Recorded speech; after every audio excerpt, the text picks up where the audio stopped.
From the 305 to the 303, this is TCSP. Ladies and gentlemen, please welcome Dr. Brian and the Cavalry Serious Band.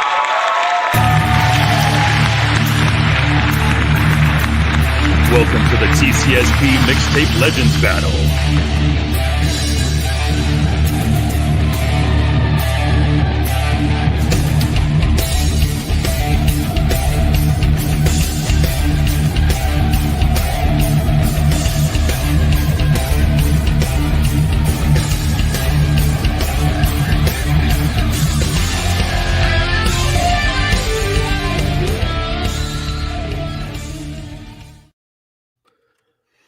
And we're back.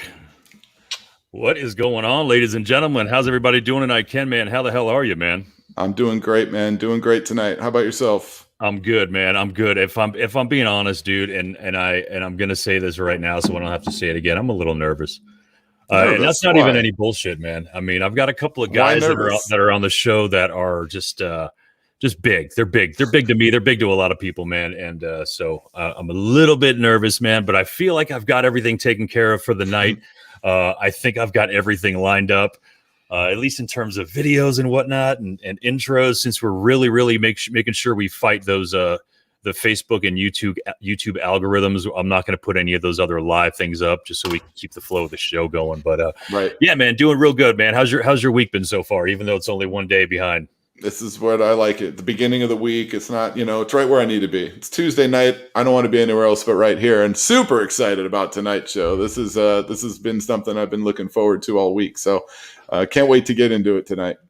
Yeah, for those that don't know, what we decided to do was try and pit two of the most, if not the two most legendary bands in all of heavy metal together, trying to figure out which one will win this battle. And really, when we asked everybody to throw some albums our way, there was a few that stuck and a couple that didn't. I know there was at least one that Stony had a big disagreement with, and I decided to go ahead and change that up. But we're gonna do 3 studio albums, and then a live album, and see what everybody's got to say about it.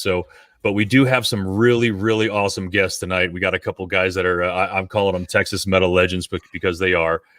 And what the hell, we might as well bring it in. We were just kind of shooting the shit backstage, and I felt like we could have just kept rolling from there, if I'm being honest. Yeah, but probably should have. The damn beginning of the show cut us off, man. But yeah, we're going to try and tally up some scores at the end and maybe come up with a winner, at least the winner for about as long as this show's going to last us. But at any rate, I'm going to bring on a friend first real quick. Let me just say, when I first moved to Austin, Texas, man, I didn't have any friends. And this guy did a pretty amazing thing. I'm not really sure if he's going to talk about what he did in order to become a good friend of mine, but he became a really good friend of mine because of it. So let's go ahead and bring in my brother from the ATX, Stony Grantham.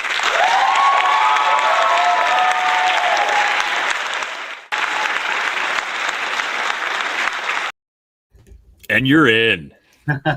Yes. Casually serious. Thanks, man. Thanks, Bob. Thanks, Ken, man. Yeah, dude. It's good to see you, man. Thank you. Oh, the pleasure's mine. Believe me. Anytime you blather on about old school metal, then count me in. Love it. Love it. Even tonight, even when we're wrong, we're right. That's the rule of this one. There's studs on your wrist, and you're right. Yes. It doesn't I'm matter. thinking, no matter who comes out the victor in this Legends battle tonight, it's going to be a good time, because I really wanted to hear a lot of stories. It was a bunch of trickeration involved on my part for me to just throw some sort of battle up here. I'm really just hooking you guys in here to come in and talk with us. But the impossible song is what that is. Yeah. Yes, and obviously, not obviously, but people who were around in Austin, Texas, late 90s, 2000s, where I was, would know that Stony is one of the hardest working dudes in the metal business. He's in, I think, 30 to 33 bands right now, and I decided to hold whittled down. It's a 30. Used to be double, man. It was a lot heavier back in the days. But not only is he, but our next guest is definitely in equally as many ridiculously talented bands. So let's go ahead and bring in our brother right now, Mr. Jason McMaster.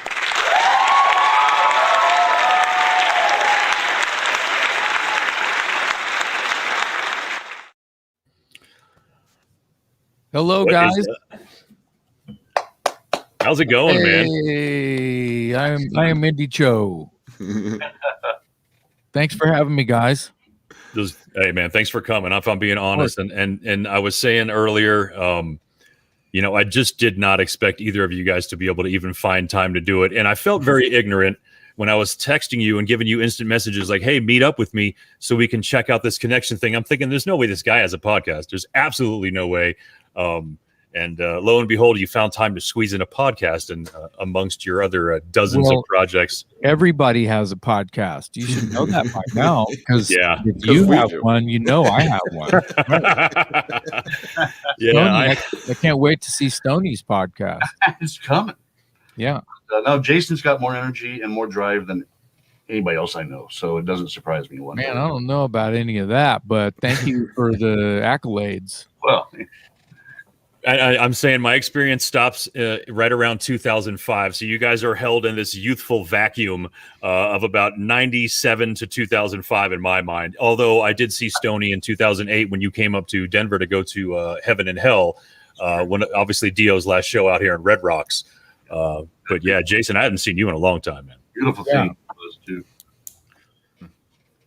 That show was insane, man. And I've seen a lot of really, really good shows at Red Rocks since then. But being able to see Heaven and Hell second row was quite sick, especially someone like myself who hadn't been able to see Sabbath or up to that point, only Ozzy on a couple occasions.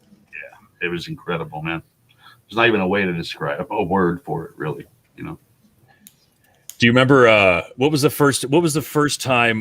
Because I wound up obviously over the course of the early 2000s managing and booking your band Drifter, an Iron Maiden tribute band, the best one I had heard, and I can't remember for the life of me how that started. No, we'd heard some more, you know that, but what was the context? How did that even come about between you and I? I just thought you had a much better voice, than telephone voice, than I did. And I told you one day, we're all lazy musicians, dude. We're not going to pick up the phone and we'll mercilessly go to rehearsals, but nobody will make a phone call to book a gig. So I just thought you'd be better at it, even if you were terrible, much better at it than I would be at the time. I seem to remember a dare. I remember there was a dare involved, or more of a challenge where you were like, if you can get me into the back room, then we'll employ you full time or something like that. I played there with another original band I had before that, but right.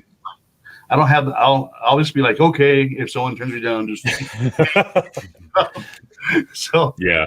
I need someone that's a little more, booking your own band, like having to be put on the spot to tell people how awesome you are just blows. So I get it. And you don't want to. No, and I remember being able to be that in between. You're a godsend, and I thank you, forever for doing that, man. I don't know. It was like selling suntan oil in Miami Beach, dude. It wasn't necessarily the hardest thing in the world to get done, but after we did go through a couple shows, and that's obviously how I went on to meet Jason, because he was doing lots of stuff around Austin at the time, and you were like, we need to get in with Broken Teeth and see if we can get Broken Teeth involved.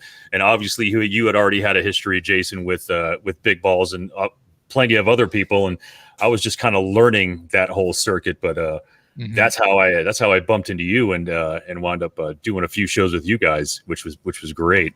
Yeah, I thought I'm pretty sure that I'm right that Big Balls was already playing with Drifter without me. I wasn't in Big Balls at the time. Yeah, that was lineup changes that were happening in Drifter around the same time, I believe, or about to happen with Big Balls too. So it's a weird game, but it was good times. It's good time. Really a vehicle, because I wasn't from Austin. Didn't get here tonight too, so it was really a vehicle to meet everybody I needed to meet in the town, including Jason McMaster and everybody, at the back room and beyond. So you came to Austin in '92, Stony? Yeah, that's still quite early, because early enough. Yeah. I mean, damn, that's 30 years ago. Yeah, time. Shit. Cheers to that. Yeah, buddy. But it's crazy because we were talking about this earlier about sort of how for myself, and I think for Ken, Judas Priest wasn't for some reason hitting as hard to us as it might have been for some other bands. But we were thinking to ourselves that we were going to put together this battle, and it kind of had to be between the other band besides Judas Priest, which in our mind has always been Maiden. And I remember being old enough to when I was exposed to Maiden. It was probably I want to say maybe Beast, but definitely Peace of Mind might be the first memories I have of Maiden. And so I didn't really go backwards to the first two albums like we had spoken about earlier, sort of having to check out that earlier catalog. But during that time that I was managing and booking your band Drifter, I got a crash course in the Diano era stuff that I didn't. It was almost like being able to see Maiden doing their stuff backstage, because it was kind of hammered into my head, and I was like, "Damn it! How come I didn't hear this and appreciate it enough?" Jason, what do you think? It's not your fault, Bob. It's kind of Thank you, man. Just because there's a bus coming down the road and no one tells you, "Hey, get out of the street. There's a bus coming." The bus just missed you. I think that a lot of it has to do with just you're a few years younger. I mean, I heard Prowler on the radio. Is how I heard about Maiden. Was that C101? I was down in Corpus Christi. C101 played Prowler. Wow. And, I heard the words Iron Maiden on the radio, and it was like, what? And then next thing I know, I don't have the record yet. I don't even think that I ended up with it until, maybe a year later or something. But, I never saw Maiden until Beast, so I never got to see them with Diano. But I know that Priest, I want to say they used to start their tours in South Texas, Laredo, down in the valley. McAllen. McAllen, Laredo. And I've just, I've heard rumors, and I'm reading Halford's book at the moment too. So there's all this stuff that's, you hear that's either confirmed or close enough to, the legends, the lore that you've heard about that. But, where Stony's from down there in, was Edinburgh? Where are you from? Edinburgh, McAllen. Yeah. So in McAllen Coliseum or whatever, the convention center, whatever they call it, I know Diano Maiden opened for Priest, and that would have been like 81, maybe. I was there, yeah. It was 81 Killers tour. And going what Jason's right though, it depends on you guys, your ages. Even Jason, and didn't get to experience Priest in the moment. Like in Saturdays of Destiny and all that stuff. It just goes way back. But I need to chime in and say it was just because I was slow. I was a punk. I was little. I know what I mean. I don't know. I was a young teenager with a 19. I mean, I got to Austin in like 80, 81 from Corpus Christi. And so it was right around the time that I was getting ready to move to Austin that Maiden Priest tour was happening. What was it? It was Killers British Steel. Oh, it was Point of Entry British and Killers. Point. Thank you. Point of Entry. Damn. And Killers. Oh man, that's just sick. Just even thinking about that. I got a story. Crazy. I'll try and make it really fast. No, don't worry about it. We've got unless you guys have somewhere to go, dude. Don't think of that story. Details. In McAllen at the time, which is right on the Mexican border, down in the Rio Grande Valley, you didn't get a lot of shows like you did in San Antonio, even Corpus, San Antonio, Austin, any of the cities. So you were lucky to get anything. And no internet, obviously, so Priest came in 80. on the British Steel tour with like Axe or somebody. I can't remember exactly who it was, but Wow. I went to that at 13 in 1980, and it melted the left side of my brain. Of course it did. That came through Corpus Christi as well. And like I said, I missed it. And you're right, Jason. There's a little bit, not a little venue, like a big barn venue called La Villa Real in Michigan. Yeah, I played there. Yeah, played Red Rocks too. Awesome. Shit. And Jason played Hammersmith Odeon also. Yes, I did. Nice. And you opened for Slayer, right, in San Antonio, didn't you? With Watchtower? In Austin at the Ritz.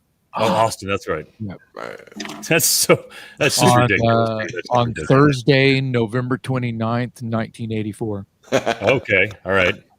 You didn't have that written down either, because something like that happens, you remember that day for the rest of your freaking life. I have the show poster autographed by Slayer and framed above my desk. Oh, nice. Oh, man. I have to, the Slayer is the one band that I've seen the most. I've seen them 16 times. Definitely one of my favorite bands ever. That's insane that you got to open for them.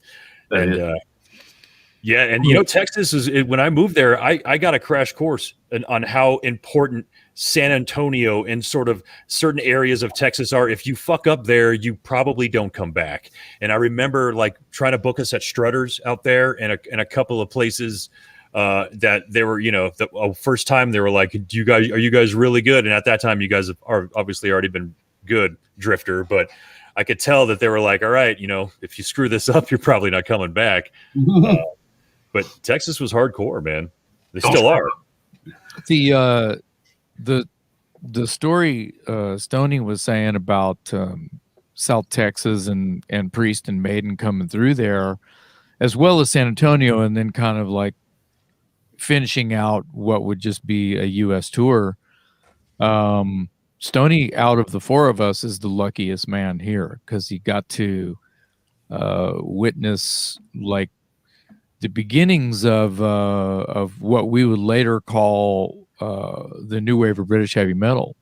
Yeah, he saw like the genesis of something that, I mean, what was happening in England, out of the Black Country. He saw it, and that's so, really bad.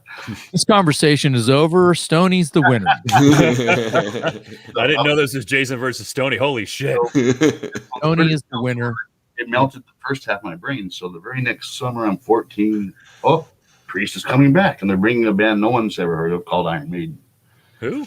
And we didn't know who they were. And they came off at 35 minutes, Killers Tour, Diano, Burr, and Ballister in place. And that melted the other half of my brain.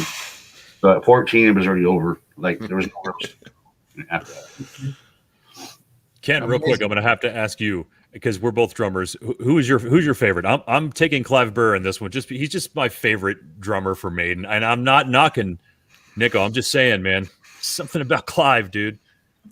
Yeah, I mean, drumming straight up, then it's a great comparison, I think. But I've been a huge Nico fan for a long time, and him being here in West Palm Beach, and he makes some really good ribs too. Just, that gives him the advantage. That's it. That's where I'm going to go with Nico on. He makes better ribs than Clive. There you go. That's legit. All right. I thought I never had Clive's ribs, but he had good chops. I remember that. But thank you, ladies and gentlemen. They both win. I see some similarities in both of those guys, even the way they set their kit. Right. Pretty strange. My favorite Nico record is actually not an Iron Maiden record. It's a French band called Trust, and he played on a record called Savage. Now, it was probably called something else in French in France, but they're a French band, and I might have the record like just a couple of feet from my arm. I could reach over and grab it, but anyway, it's an excellent hard rock record. And Nico also played with Pat Travers, and he's just so like worldly, and I bet there's so much about him and his career and people he's done records with and sessions with and things like that, it would be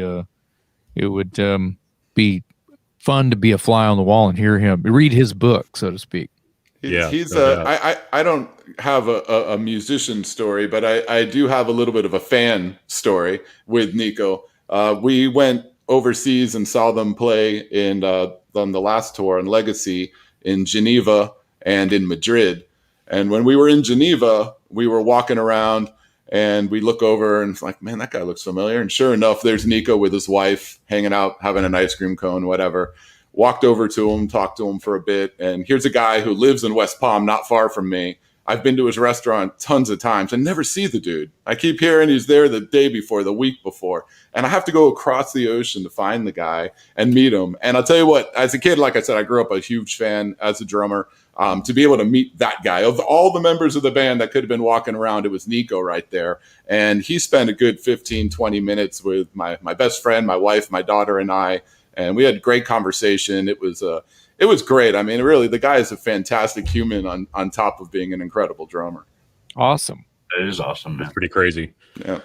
I remember the pictures, man. I was like, damn it. Him with two ice cream cones. He was double fisting the ice cream cones, too. He was holding his wife. So it's pretty nice. Drumsticks. Yeah, that's pretty good, man. Damn. It's like you're obviously not lactose intolerant. You have a show tonight and you're eating two ice cream cones. You're good.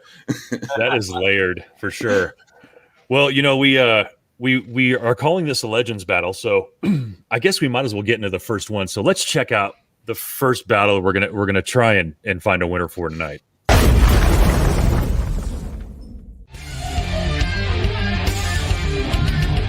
Iron Maiden versus Rock-A-Rolla.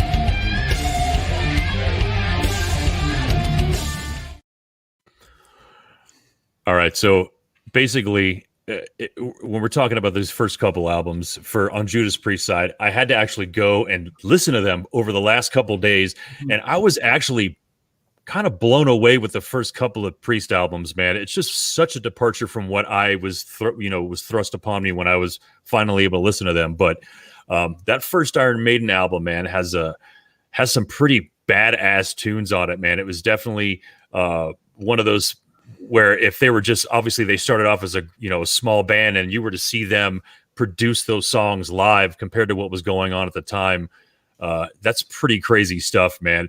I found personally my two favorite songs on the Iron Maiden debut album are Prowler and Phantom. Ken, what about you? Exactly the two. I mean, I'm sorry, I'm not a huge fan, and again, I should be, because it's a good album. But those two songs are incredible. But I think it's when it gets into stuff for me, like Running Free and Iron Maiden, and just I don't know. I don't want to call it corny, but it's a little corny, and some of it just gets away from me a little bit. So, it didn't age well for you? I guess it didn't. And it's funny because those are the songs they'll play live today, and they won't play the others. But I don't know. That's just for me personally. And I didn't know the Priest album very well. I did go and listen to it this week, and actually was quite impressed with it. I enjoyed it quite a bit. It was good all the way through for me. It kind of kept its style of music that I enjoyed. So this was an interesting album for me to look at against a Maiden album, which I think I call myself a big fan, and I don't even know enough about their first two albums. I've learned in listening to them a little bit more this past week. I was able to the song that I chose off of Rock-A-Rolla was Cheater. That seemed to be the one that I kind of pulled away from, and I was like, I think I went back and listened to that a few times over and over and over. Like, it was just, it seems like so experimental, if I'm being honest. And that's what kind of impressed me about it. It was almost like they were finding something, and then somewhere around the third album, it was like, boom, there it is. And now we're going to throw it all over the world. Stony, what are some memories you have of these two particular albums we're talking about, Iron Maiden versus Rock-A-Rolla? Well, first staying within the confines, I love Rock-A-Rolla. I always did from day one. I think it's got almost like a dark, almost like a Sabbath feel. That's what I was gonna to touch on is it's kind of gloomy. The record production is gloomy as well. And it does have a soft tone to it when you hear it. It's almost a little muffled. Ian Hill was actually using his fingers back then, so it kind of adds another Sabbathy kind of. And he's all over the place with his fingers at the time. Wow. So it's cool, and you can see they hadn't found their legs, obviously, but Halford, if you listen to like some screams, like at the end of Dying to, what is it? It's never satisfied. Never satisfied, and some things like that off there, where you could tell where he was going already. It's a sign of things to come vocally.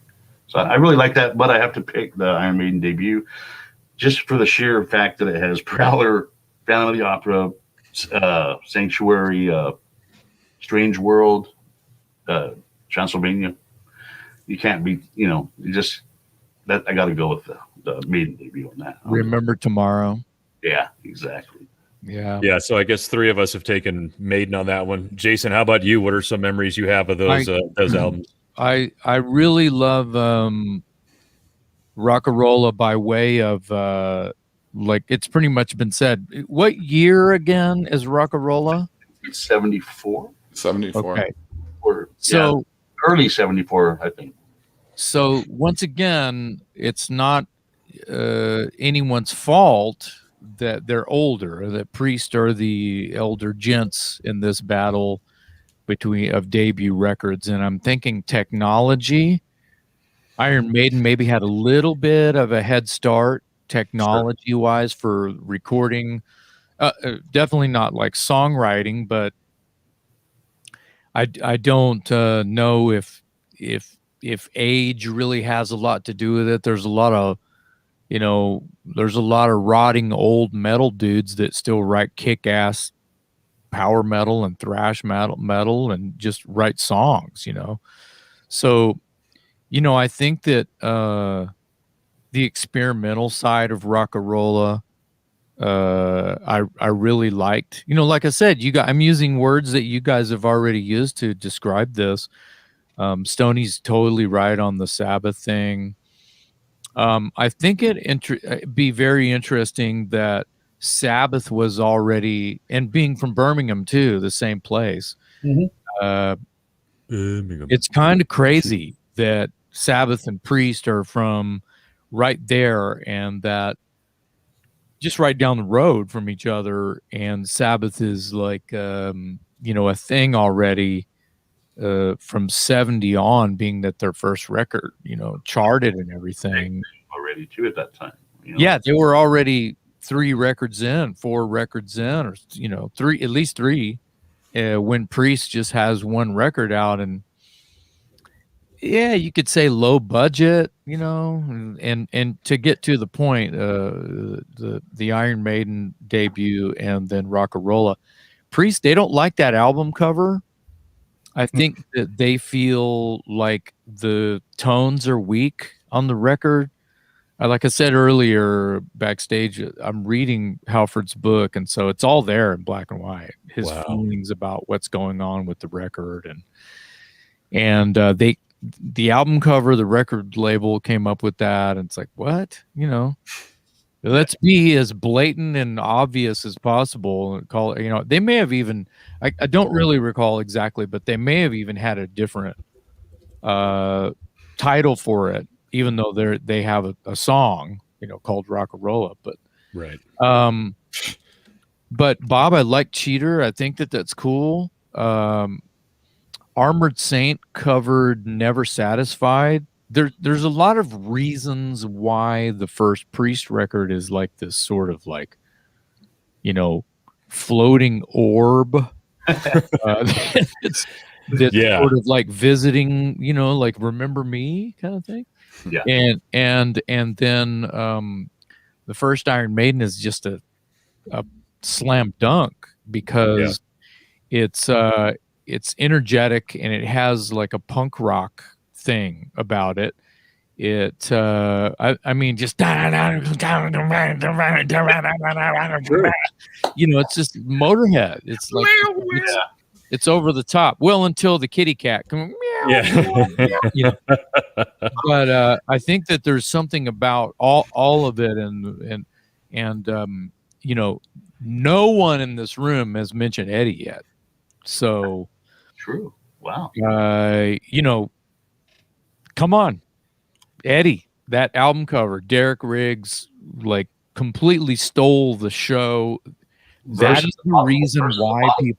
Right. That is the reason why at least 50% of the people that bought that record the week it came out, the album cover art.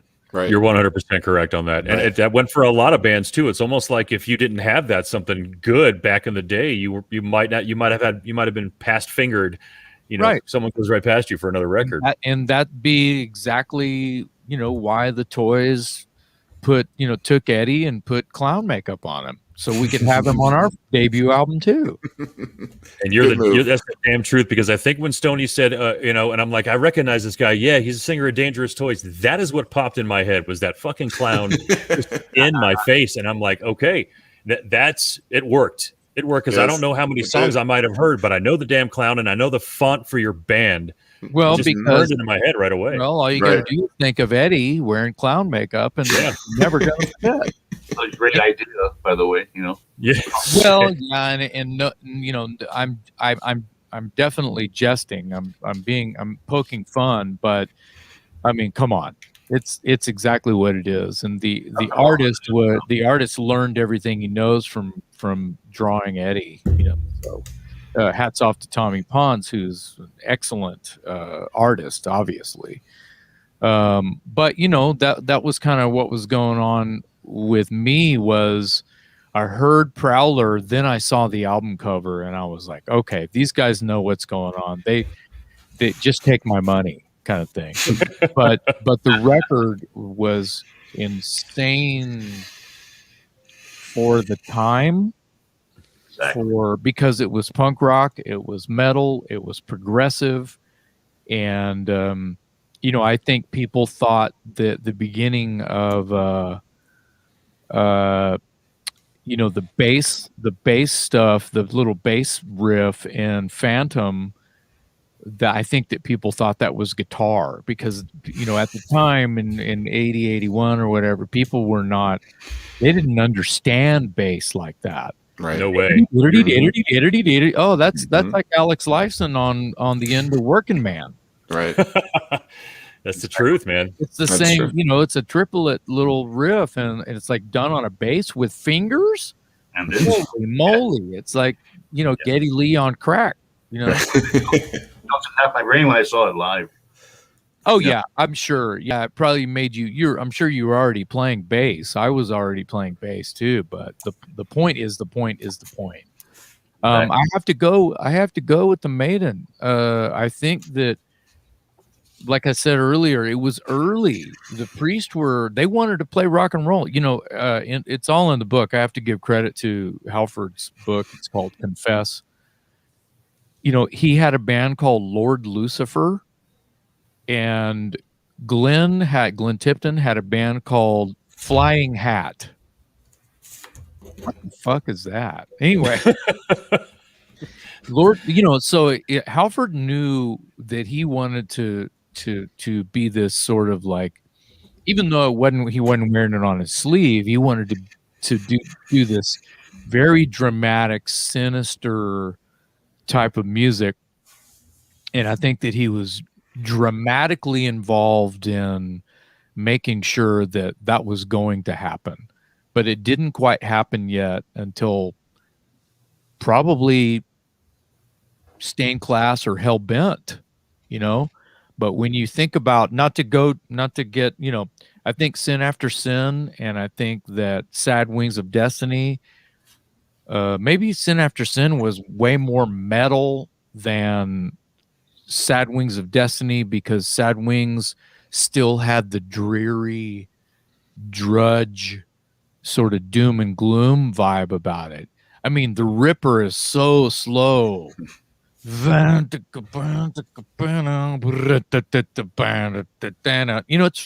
doomy as hell. It is. And it's quicksand, and they never played it that slow ever again. True. So by the time they're playing those songs live, they're metal. But previously, I think that it was really hard to see them the way that everyone later on, like early 80s, you know, throughout the 70s, Priest is like this entirely different band before the first Iron Maiden comes out. I'm just trying to say this one thing, guys. Okay, it's not a fair fight. Yeah, I got to go with the Maiden because Priest is still in the oven. Yeah, I remember, you know, as I'm listening to this, because like I said, I hadn't been very exposed to it. So as I'm going back and listening to this first album, I actually stopped it and was like, all right, I think I got the wrong album, because this is I mean, I hear somebody. It's almost like when I went back and started listening to some Wicked Lester, I'm like, this isn't Gene and Paul. And then you gotta listen real hard. You start hearing it, but there was a definitive evolution over that time. And I got to ask you guys, since you guys play this music and do it so friggin' well, Stony, what is your favorite song to play off of Iron Maiden's debut album, Iron Maiden? First, thanks, man. Probably Phantom of the Opera. Oprah, as you used to say. Phantom of the Opera. Yeah. But I haven't done it, obviously, in a long time. But that was always my favorite to play off the debut. Yeah. And while you and Jason obviously share another tribute band, Sad Wings, which I've seen. I left before I was able to see any of that live, but I've seen some video of it. So I'm going to go ahead and ask you, Jason, do you play anything? Do you guys even play anything from this album as Sad Wings? Rockarola? Yeah, Rockarola. Oh, no, of course not. Okay, it would have to be sort of a candlelight thing, and we are we start with Unleashed in the East, and we sort of like hub out from that. Okay. So right on. But you know, when you think about it, it's like Unleashed in the East reads like a greatest hits anyway. It's got songs from Sin After Sin, Hellbent for Leather, Sad Wings of Destiny, Stained Class. It's got, you know, but there's nothing from Rockarola for the obvious reasons. It's not. They were done with that material. They were done. It's not a fair fight. It certainly was a massive evolution. It's not your fault. I took Maiden anyway, so it looks like for round one. So round one, Iron Maiden takes it. Takes the cake 100%. Soundly too, I think. Yeah. Yeah, but again, as you guys were kind of talking about how you thought of the adjectives you were using to describe Rockarola, it started sticking into my head because I do remember the sort of the muffleness of that album. Like, this sounds like Sabbathy. And there must have been something just really dark and gloomy happening in Birmingham. Sounds like Hotter Than Hell. You know? Sounds like Hotter Than Hell a little bit too. I mean, as far as production, well, that's technology. That's where we were. What year was Hotter? 74. Yeah, same year. Yeah. Which that's very, very interesting, isn't it? That the production sure is similar in tone and everything, and very much. Hotter Than Hell's kind of gloomy sounding too. It's interesting. I guess maybe if you're having the same engineers and producers that have been doing it at that time for so long, that sound probably just sort of stuck. Maybe they're using the same sort of, you know, filters and whatnot when they're producing albums. Like, if you have a heavy metal album, this is how it's got to sound, and you know, template it. You know what I mean? Yeah, I don't even think in '74 that people were using the term heavy metal at all.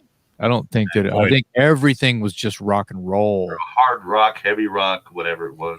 Yeah, everything. Everybody toured together. Everybody was friends. There was a friendly competition. There was no, you know, it's just how it was. And there was no like, you know, they weren't trying to fit these odd things together. Oh, Judas Priest and Journey, that doesn't work. Why not? It does. It does work. Just what happened. It doesn't work now because of the media. So that's not, once again, it's no one's fault. It's you know, it's bad. It's people being addicted to something else. Steve Smith is one of my favorite drummers, man. Shout out to Steve Smith. There you go. Yeah. One of the greats. But all right, so like I said, I guess maybe we're going to go ahead and call a landslide for that one. And just Big Jason and Stony were saying that's there's really no question on that one. But we'll slide into the second round of this battle and see what we've got going there. Killers versus Sad Wings of Destiny. And again, I had to go back and listen to some of this, and it definitely felt like another evolution with this band, and it just stayed in sort of the same vein. Although I did find, and I think maybe you mentioned it earlier, the Ripper and Tyrant were the two songs off of that album that I came out with saying that's actually pretty cool. And obviously I'm looking for heavier ones. That's just so that's what I'm trying to grasp for, like trying to grasp to that memory I have of Judas Priest at that time. But Killers, on the other hand, is still a sort of like, I think, another step forward for Maiden. Maybe not a big leap, but Wrathchild and Killers are the ones that I take from that album, and I'm only picking two. We can obviously go and pick 5 and 6 for some of these, and I'm just going to pick 1 or 2, and we can obviously debate on all that. But for me, I still feel like Maiden is taking that one, and blame it on Stony and Drifter, if I'm being honest, man. These songs were, if I didn't want to hear them, I had no choice, and I loved them because I heard them live so freaking much. But I'm going to go ahead and take Maiden on this one as well. And again, like Jason said, it's not my fault. So, Ken, what about you? No, this one for me is a no-brainer too. I mean, I was absolutely able to go back and check out Sad Wings, and I was impressed with that album. But Killers is just a fantastic album. This is one of the Maiden albums, again, that's beginning to end. You can listen to everything on it, and it's a hands down winner on this one for me. Easy. Stony, how about you, my brother? What are a couple songs you take from that and from that album? I'll try and make this quick. It's going to get complicated. As obsessed as I was for years with Killers, cracking the Harris mystery on the techniques he's using, putting him under a microscope, I wore that album out. Killers I was obsessed with it, and I still love it. It's still probably my favorite Maiden album. I'm up a wrenching, and I agree with Jason 100% on the production and the slower stuff on Sad Wings, but I look at Sad Wings, Ripper, Genocide, Victim of Changes, Tyrant. That is the start of metal to me. I mean, I wasn't around for it at the time, but I was exposed to those songs from Unleashed in the East. So when I heard them, when I finally heard Sad Wings, I could hear the metal in it. Maybe it's just me, because I had heard those songs first on the live album, which came in '79. Okay, that we walked backwards on that one. Yeah, but the very fact that it contains Tyrant, Ripper, Victim of Changes, Island of Domination, I think. I mean, that's as metal as you can get when there's no metal. So I'm going to have to actually take Sad Wings of Destiny on the. Look at that. Nice.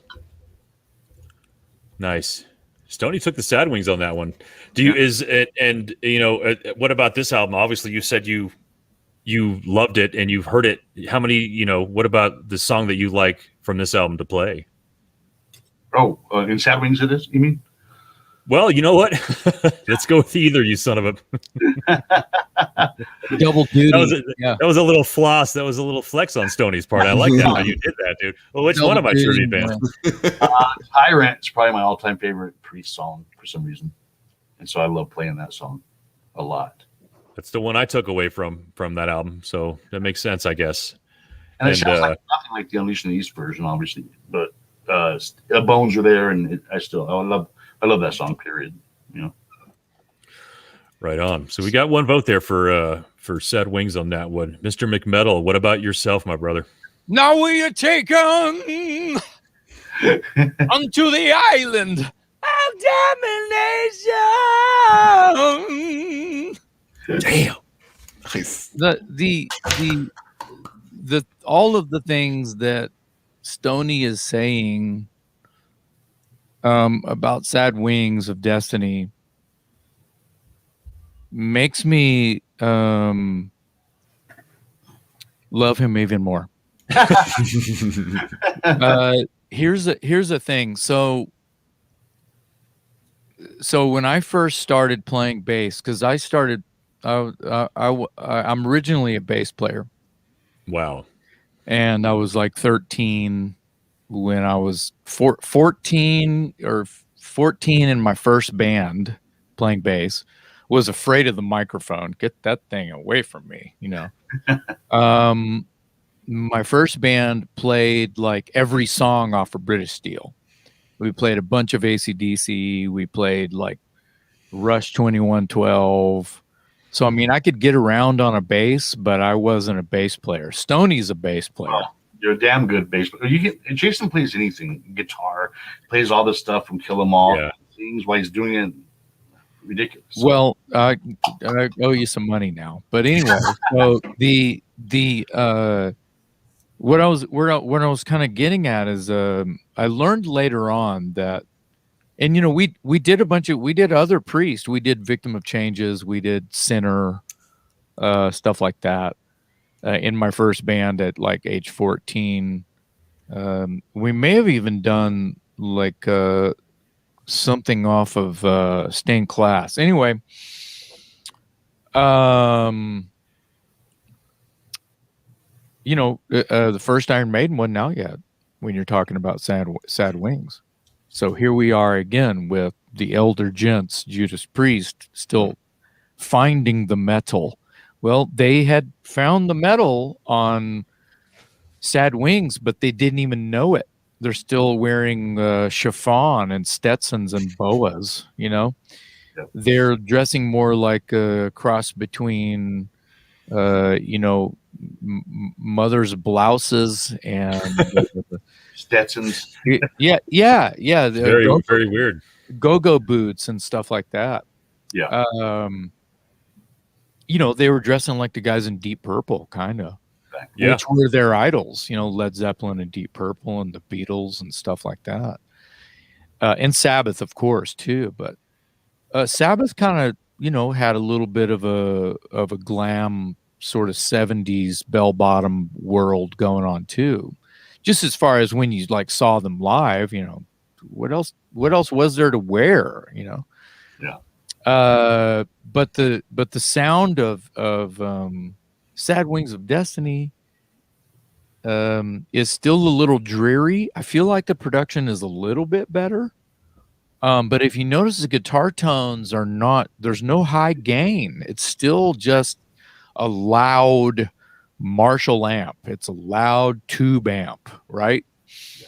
And it's not necessarily like this dirty, distorted, you know, like metal tone that you think of now when you think of hell, even, you know, Daryl Abbott, Pantera, or, you know, that's a crunchy metal tone. It's a modern metal guitar tone. It's the other end of the stick. It might as well be acoustic that they're playing. They're playing Tyrant on an acoustic, on a, you know. So anyway, the point, the songwriting is there to make metal with. The Ripper, of course. I mean, a song about a serial killer. The Island of Domination. I mean, Halford is beginning to really shine as a lyricist and take you some places that are fantastical and probably personal. I think that Dreamer Deceiver, the old man sitting there, his head bowed down, every now and then take a look around, and his eyes reflect the memories, pain of years gone by. What the fuck? Yeah, exactly. Well, the point is like, that's so dramatic, but that's not on a Black Sabbath record. Yeah.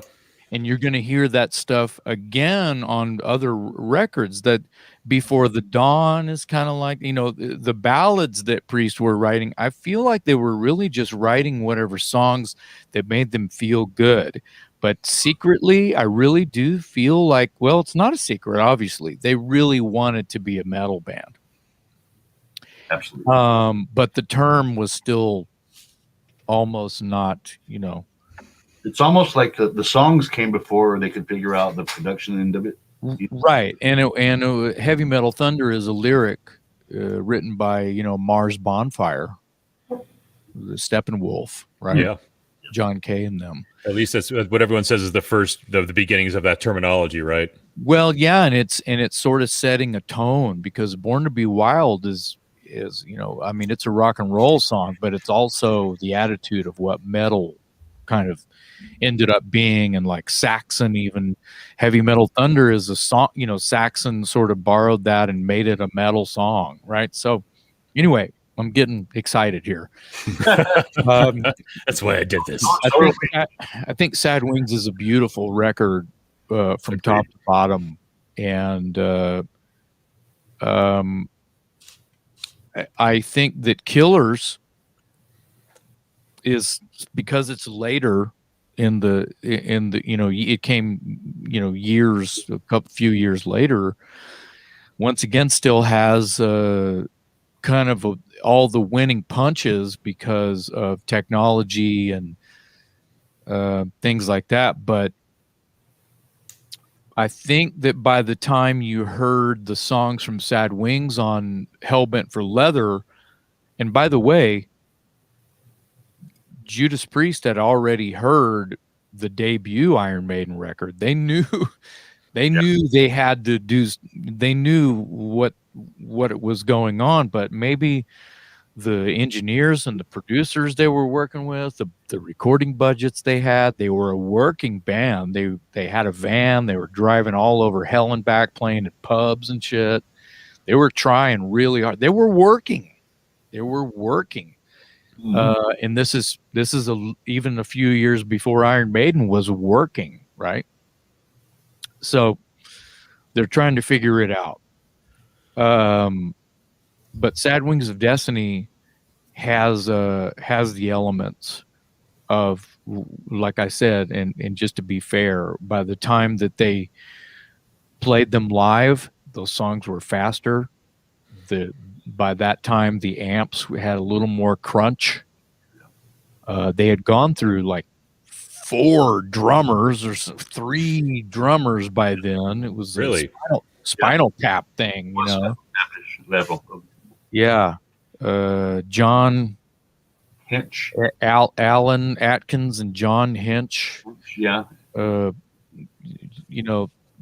Rockarola and Wings of Destiny. Yeah. So I think that even though I really love Killers, holy crap. Genghis Khan. It's a problem, isn't it? Oh my God. It's really sick. I mean, holy moly. This is kind of the one I think I knew was sort of going to give you guys a little bit of a speed bump. Yeah, it's almost like these are 2 records that are, I want to shed tears. They're very emotional moments for me as a rock and roll fan. Yeah, just to be there when these records were still fairly new or brand new. Right, the Killers was a brand new record. I was already an Iron Maiden fan. Sad Wings, I had to go backwards from Unleashed in the East and pick up, all of those other records, because there's like freaking 4 of them before that. There's Rockarola just because, but you got Hellbent, you got Sin After Sin, you got Sad Wings. Just stop right there. I don't even need anything else. Iron Who, Yeah. But I gotta say, I can't pick one. Even though I love Sad Wings of Destiny like it's my mom.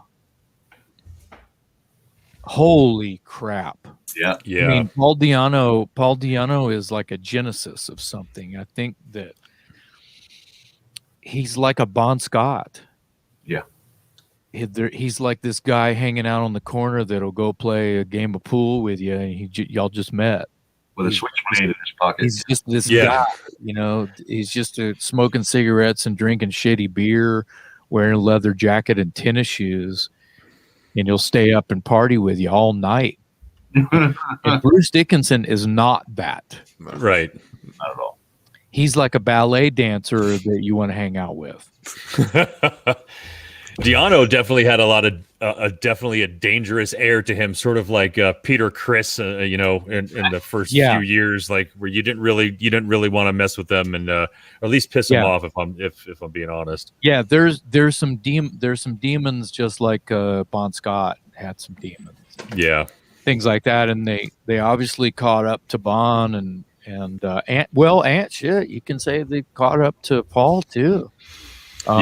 And I mean no disrespect to Bruce Dickinson. I think he is a superhuman. He probably sounds better now than he ever had, and that's arguable, but it's pretty unbelievable what Bruce Dickinson has done for and with Iron Maiden. I really think like kind of a sort of a, it's like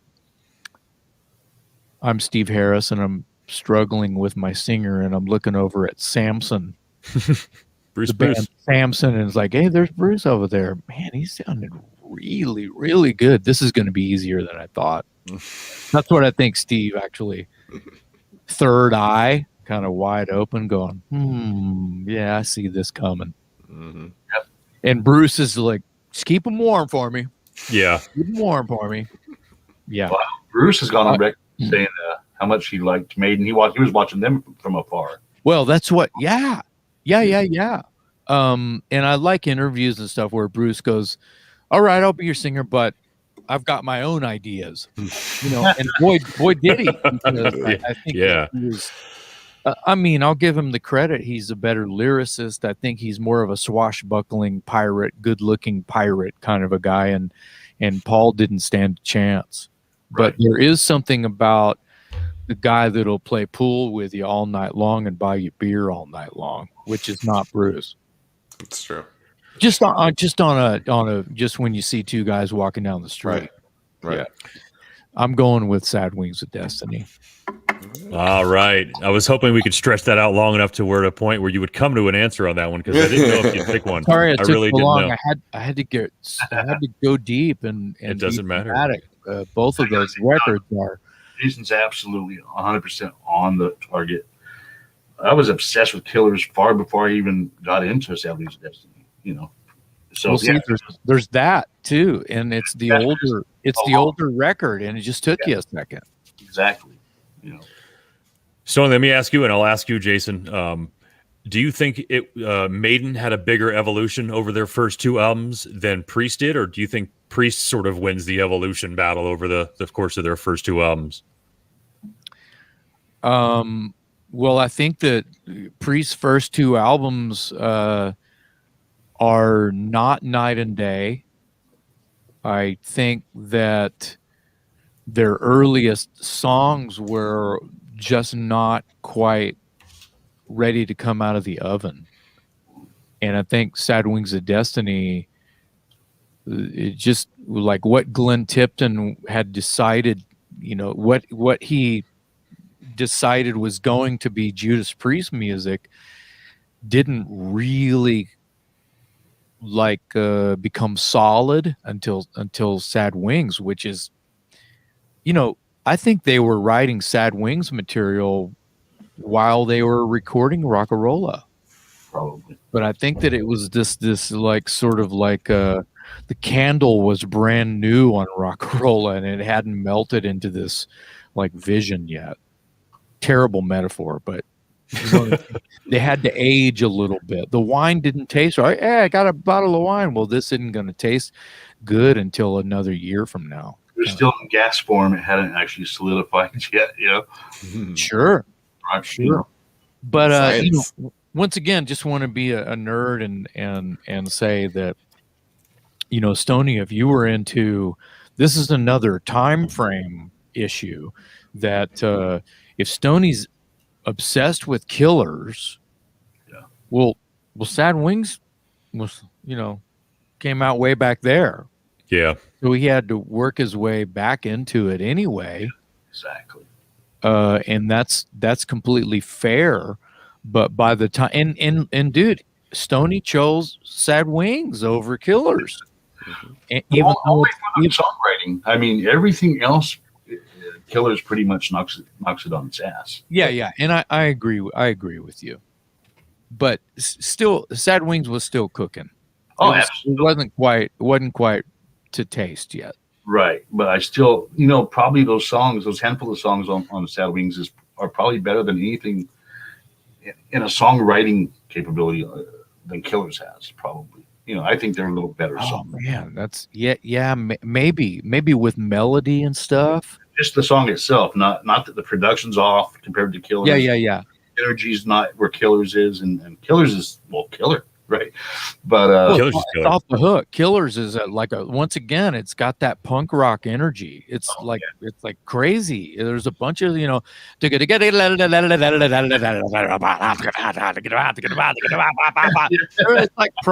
like prog metal. It's a little proggy before they put prog and metal together. I mean, but that's a different conversation. 2112 had already been out since '76. So, and I think Steve Harris, and I think the guys in Maiden had definitely said that it was sort of like they wanted to have that band as a counter to the punk scene that had been sort of rising at the time, and kind of crazy how I still feel, as someone who really liked punk rock a lot as myself, I really do feel like those first couple albums from Maiden are very punk rocky and just super choppy, and like you said, all over the place and not really caring too much. You could sort of hear the attitude in Di'Anno's voice, where he's like, "We're gonna do what we're gonna do," and break the mold, if you were. But I like it that Maiden did a bunch of like old weird cover songs too. Yeah, Women in Uniform and stuff like that. Yep, that's the truth. Later on too. Yeah. All right. Well, I don't really know. I don't know. I think we tied on that round, but it doesn't really matter. Again, this isn't really going anywhere other than positive. It's a roundtable. It's a great discussion about our love for these records. I just wish Ken had more love for both of them. Ken was. I remember when we were talking about this. Ken was like, "I think I'm just going to be sitting back on this." I'm like, "No, you've got opinions on this. We know this." I may have opinions, but I'm also much more interested in yours. So to me, I just feel like I got what I got to say. But man, yeah, I could be a fly on the wall and be just as happy right now. Awesome. I'm going to throw a weird curveball at you real quick, Jason. We had one of the last episodes that we did of the Casually Serious podcast. It was titled "Did Grunge Kill Glam Rock?" And we were sort of looking at a couple different publications online and looking at lists of what people consider to be grunge, which is obviously a very small group of bands compared to what people thought glam were. And Dangerous Toys popped up on a lot of those. Nice. I had to do it. This is signed by Derek Riggs. Oh my God. Yeah, to Jason, all the best, Derek Riggs, and then the one up above Eddie's head is Paul. Someone named Paul Di'Anno. Nice. Cool. Yeah. Well, that was sick. Do you have any? Do you think it is fair that people say dangerous? What? Oh, is that what you just paid $790 for? Right. No. Oh, just kidding. That's beauty. Man, that's pretty. Sorry for the glare. 190 gram vinyl. Do you think it's a fair assessment that people would say Dangerous Toys would be considered a glam band?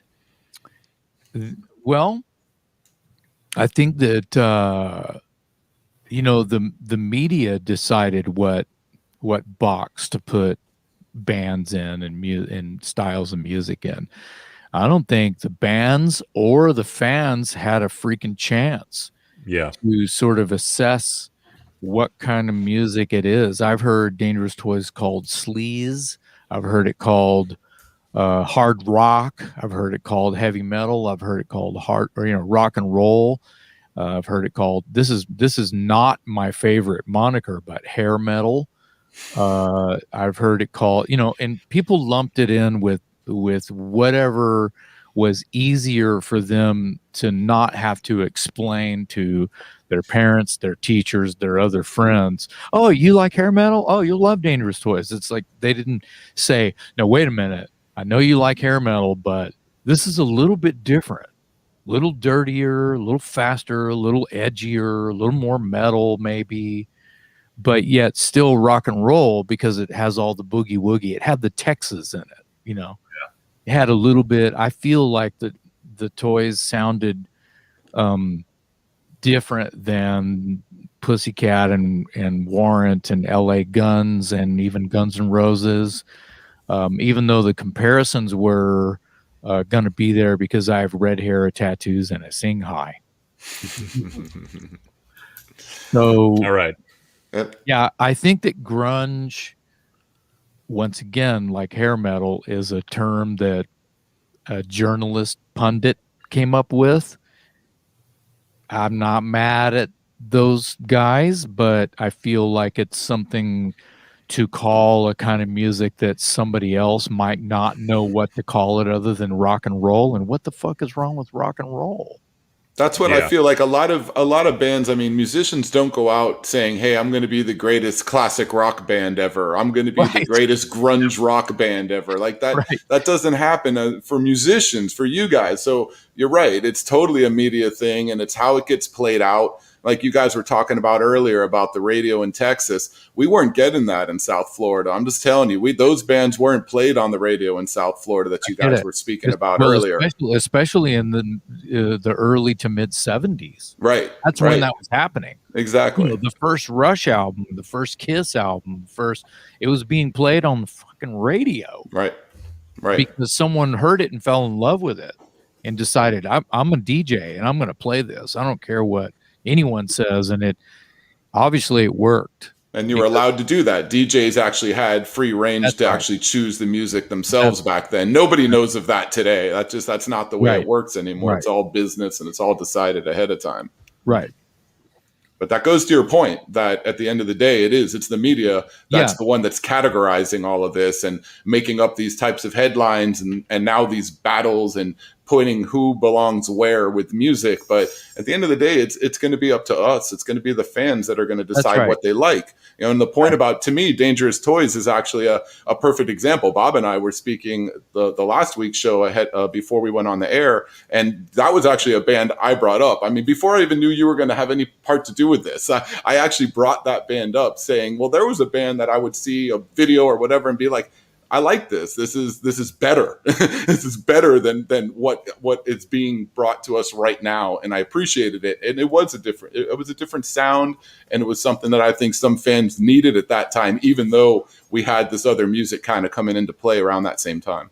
Right. I feel like the class of '89, which is just what I would call an era that was still conjuring a certain type of a thing. You had the Toys, but you had Junkyard and Circus of Power and Rhino Bucket and Bang Tango and then you had LA Guns and Faster Pussycat, and then of course the big kids, Guns N' Roses. But I mean, did I even say Motley Crue or Twisted Sister or see what I'm trying to say? So there was this class of '89, '90 that was all this, and Circus of Power and Raging Slab and Bang Tango and Dangerous Toys and Junkyard and Rhino Bucket. Those are different. Mm-hmm. Yes, those are different than the other guys. A lot harder edged, I didn't say Winger, and I didn't say, there's a bunch of White Lion. See what I'm trying to say? All the W's. I call them the W's because there's a whole bunch of them. Wow. Yeah. Interesting. The Wingers and the Whites and the White Lion, Winger, White Snake. I mean, you got a whole bunch of them. Warrant. They just keep going. Well, we later White Snake. I see what you mean. Right. I was about to pull a professor move on you. So hold on, Coverdale was in Deep Purple. We can't. Yes, right. That's a different kind Coverdale is another one of those transcending musicians. I think also through that because of what he did. Yeah. But I think that and then I'll finish with this. I feel like you were saying it's us, it's the fans, and you're exactly right. And that's all that matters is if you like it. not if somebody's telling you you're going to like this, or if the media, by God, is telling you that you're going to like it. Now, here's my point. When the wind blows the dollar bill and everyone's running after the dollar bill, this is just business. Right. That's just how that goes. The dollar bill's going a different way. Okay, was Nirvana trying to like kill hair metal? No. They were not trying to kill anything. They were trying to write good songs, and they did. Yep. Mic drop. Right. It's very Bingo, true. bingo, bongo. Thanks for clearing that up. I'm also going to say that upon those lists, besides Dangerous Toys, were also bands like Accept and Dio. So I don't really know how they decided to come up with glam or what they decided to call. I understand some bands went through maybe phases like that where they could be considered glam, but I just thought that was weird. So I'm glad we have you here so I could ask you that, because I was just like, there's just. Again, it was an online publication I'm reading this from, so exactly what you just said, Jason, is the damn truth. Yeah. These were the guys dictating most of that. Glam is the sweet, and David Bowie and Alice Cooper. Shock rock is part of glam. Right. And you could even say that a little bit of Iggy Pop and the Stooges kind of lean that way. Dolls too, right? I mean, Johnny Thunders and the Dolls. See, but that goes so far back. It does. Glam is just another name for something that doesn't really cover all the bases. Right. So no, because the music that they considered to be, which actually was the beginning of glam rock back in the 70s, was nowhere really near what was happening, what they called it later on in the 80s or anything that like English, that. That English glitz rock, they would call it at one point. Glitter rock. Yeah. Oh, Gary, jeez. Well, here we go. Let's try another one, guys. What the hell? Since we're stumping each other on this, let's see what we've got for the third battle in the Impossible Legends battle.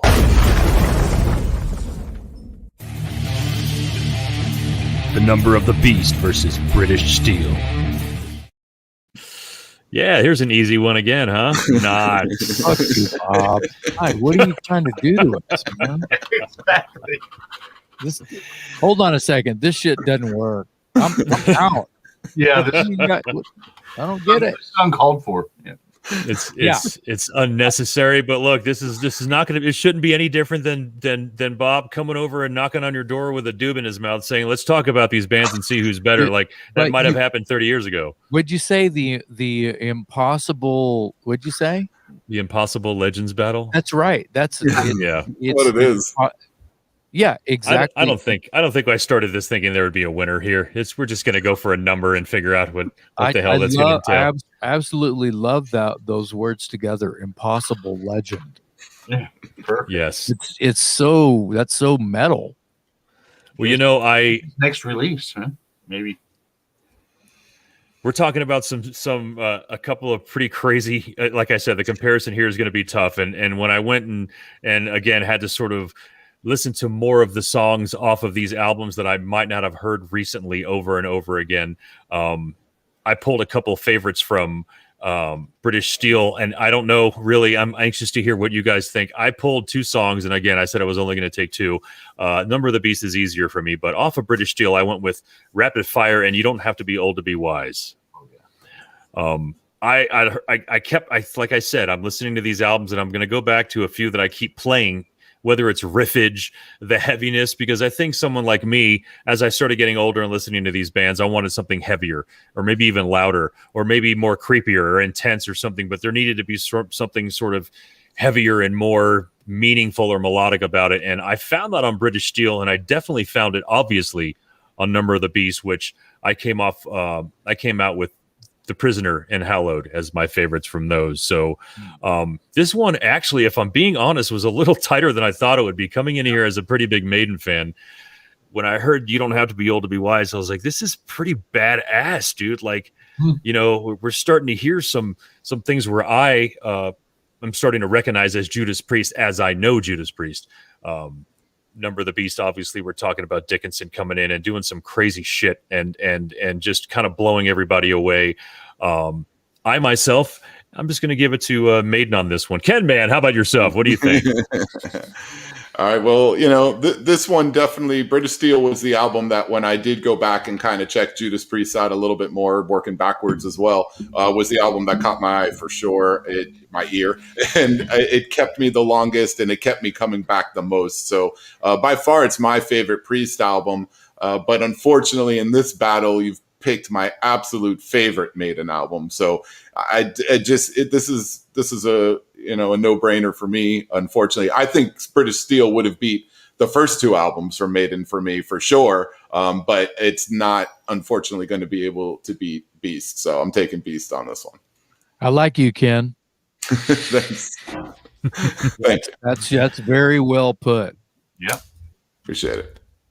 I was extremely surprised with these, as having to revisit Priest again on these. Again, that's why I asked that question about the evolution, because in my opinion, I feel like there was such a massive evolution in the sound of Priest going along up until the point where we know Priest's sound sort of was.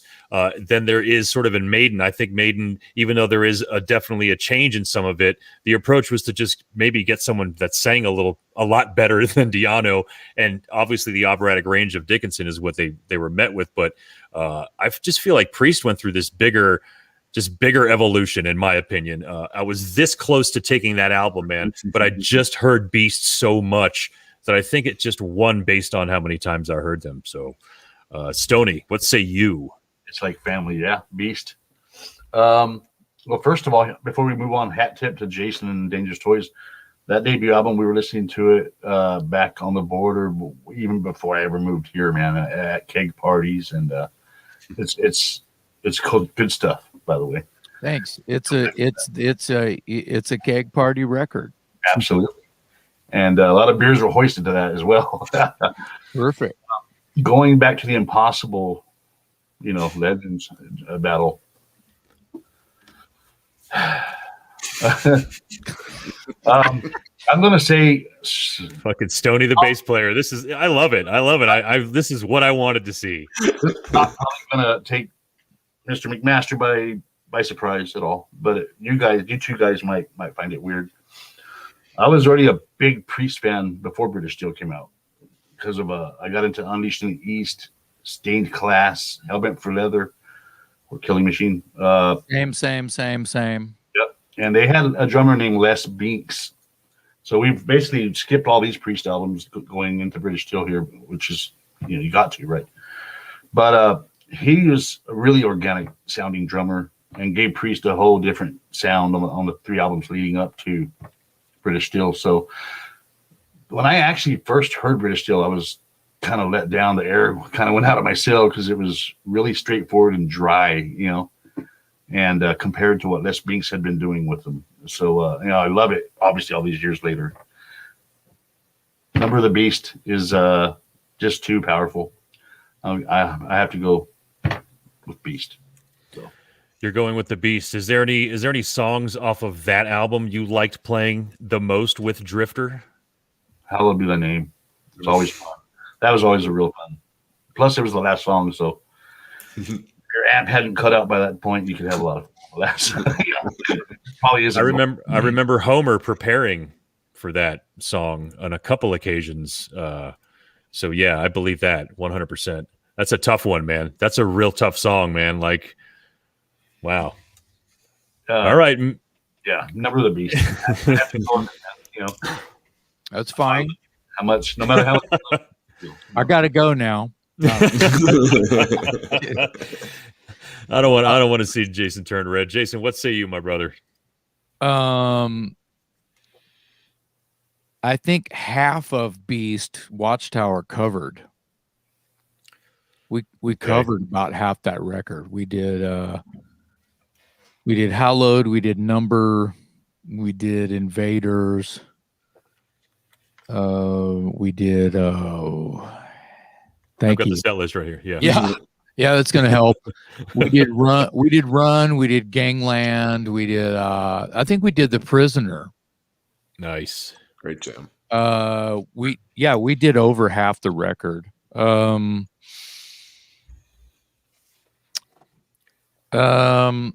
This sucks.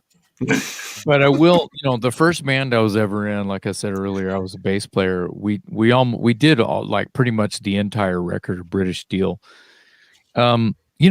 With Les Binks and even Simon Phillips, where Priest had these. Well, Simon Phillips being like only 15 years old when he recorded Sin After Sin with Judas Priest. Wow. It's pretty mind-blowing because you listen to Sin After Sin and you're going, this drummer's 15 years old. That's And he's going, mind-blowing. he's doing like the Exciter stuff before Les Binks was. I think Priest heard Simon Phillips, which is a kid they just met from the studio because they didn't have a drummer. Like the session, the engineer was like, I think I got a guy that can play this. And he shows up and he starts learning the material. And they're like, what? So then it's like, oh, obviously we need a drummer that plays like that. And Simon didn't want to tour with them, so they found Les Binks. And Stony, you're exactly right. With what was happening with Priest and how like progressive they were with a drummer that was just more over the top with it made them feel like they were part of the Deep Purple family all of a sudden, in the way that Deep Purple wrote classic, giant, epic rock and roll songs. Les Binks played on Stained Class, Yep. Hellbent for Leather, and Unleashed in the East. Did I miss anything? That's it. That's it. That's right. Damn. Very, very short-lived. And Bob, you keep mentioning this. What's the word you're using? Not transition, but transformation. Yes. They are becoming Judas Priest over this period of time. And Iron Maiden, I think, they discovered a gold mine in Bruce Dickinson by way of really becoming way more dramatic and over the top, having Bruce as their singer. Now the material, I think Wrathchild being a song that Iron Maiden is always going to do live with Bruce. Why do I love Diano's version better? Why? Just raw. But it's awesome. Such a weird. Is it because it's hey man, that's Paul's song, bro. Yeah. You know what I mean? It could be. I don't know. Yeah. I'm rooting for Paul on that. Right. Anyway, Right. Paul has something in his voice that's a characteristic that Bruce doesn't have. Obviously, Bruce has 100 other ones that Paul doesn't have. But right. there's something there in Paul's voice, I always thought, too. He has that weird voice thing, sort of like when Gene goes, yo, like that little sort of high thing. It's almost the same as Diano, man. I've heard sort of a similarity in that. So I think you're right on that. There's definitely trademark in his voice for sure. Mm-hmm. Well, he was the voice of Iron Maiden until he wasn't. Yeah. And obviously now Bruce Dickinson is all everybody knows, because there's people who say they love Iron Maiden and you're going, I like Paul better. And they're like, what? Cool. Who's that? And it's terrible when that happens. Right. Yeah. It's kind of like when people at the Kiss concert don't know that that's not Ace and Peter. It's the same thing to me. Yeah. I see. Yeah, exactly. Exactly the same reaction. So what to do? So Dave Holland comes in and changes Priest and the way that here you go. Here's a word for you. Priest had finally become fully Americanized. Yep. Americanized, Okay. being that they were more welcome on American soil than ever because of the material on British Steel. Right. They had a song that they could play on the radio and not just on 99.5 Kiss. Right. They had more than one song that they could play on the radio that mom could enjoy. Living after me. It's huge. It is huge. Rob, Still is. Yeah, Rob talks about it in his book about how, I think Glenn was playing, checking out some amplifiers. He was just working on tones or something, and he's playing that he's just playing those chords, the E, the D, the A, the B, right? And what the hell, and there, Rob carried around this thesaurus with him all the time. And I think that he was downstairs. They were at Ringo Starr's house making that record, and he goes downstairs. Hey man, I'm trying to sleep. Rob. Hey man, I'm trying to sleep. What are you doing? Oh, I'm sorry. You were sleeping. Yeah, it's after midnight. You're down here living after midnight, something like that. And they both look at each other. Man, that's a good title for a song. And then the next morning they figured it out, and by the end of the day, the song was recorded. So that's kind of how that happens. There's all these beautiful things about British Steel that I'm going to continue to learn that make me love the record. I think that Metallica, the songs on Kill 'Em All, probably the thrash part in the middle of Seek and Destroy, it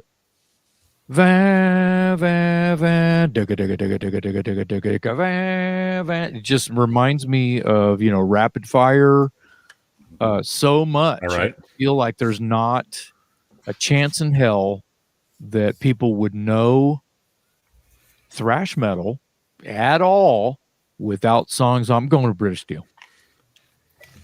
I'm going with British Steel. It sucks. It sucks that I do that because I wore Beast out. I covered the whole record when I was a kid of British Steel, because guess what? It's the same answer I've been given all night. Beast wasn't out yet. Damn. Well, another thing too about this album cover, man, is it's sort of say that.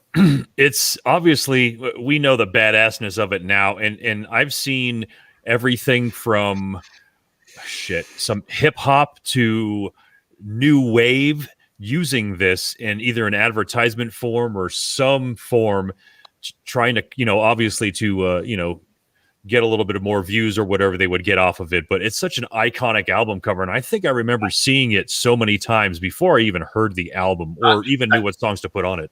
It's not just iconic, it's perfect.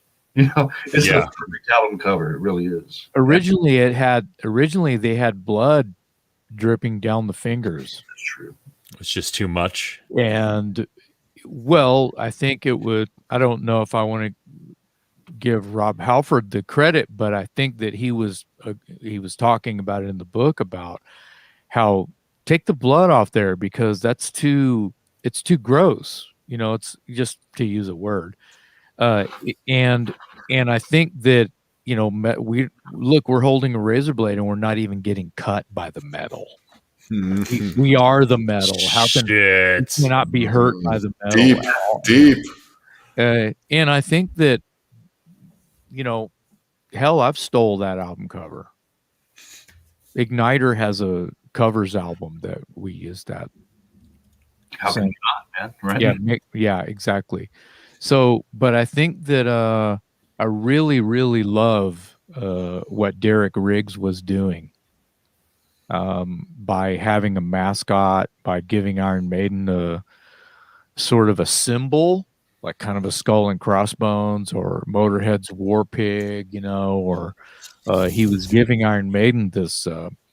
At one point, at one side of the coin, he was literally painting Iron Maiden into a corner. That's all they were going to be remembered by was that album cover. Good thing the band was kick ass. Good thing the band ruled because that those album covers were pretty badass, even if the band was terrible. Yeah, that's the truth, man. Brand really for them, Yeah. Well, yeah. Oh man. So I mean, if you're just going by album covers, Halloween had some pretty badass album covers. So I mean, art alone. Yeah.